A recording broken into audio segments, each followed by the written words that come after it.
China, Japan and South Korea gathered in Beijing for talks today amid signs that pressure on North Korea to rejoin nuclear disarmament talks could be paying off. Chinese Premier Wen Jiabao is due to brief his Japanese and South Korean counterparts on a recent meeting in Pyongyang where North Korean leader Kim Jong-il said that his country may end its boycott of the talks depending on its negotiations with Washington.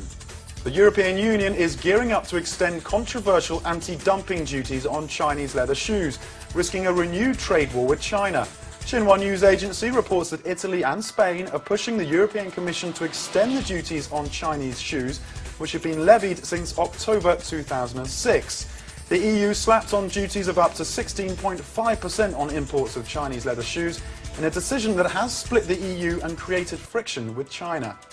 General Motors has agreed to sell its iconic Hummer brand to Chinese firm Sichuan Tongzhong Heavy Industrial Machinery. The decision follows months of talks between the two parties.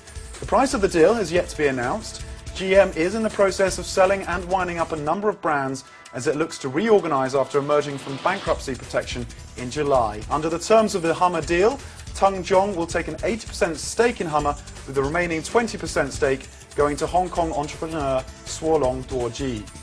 6 police officers in central China have been sentenced to up to 12 years in prison for torturing and killing a suspect in their care. Prosecutors described how the officers stuffed lit cigarettes into Wang Xinlian's nose and beat him repeatedly after he was detained on suspicion of burglary in Anhui province. 6 police officers involved in the case repeatedly used up to 90 cigarettes to choke Wang. He also had a paper bag put over his head and was beaten, prevented from sleeping and forced to stand for long periods. Wang fell into a coma and died in hospital just one day after being detained.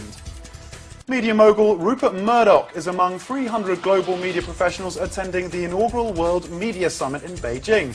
Murdoch, along with representatives from the BBC, Thomson Reuters and the Associated Press, discussed the news media's role in society.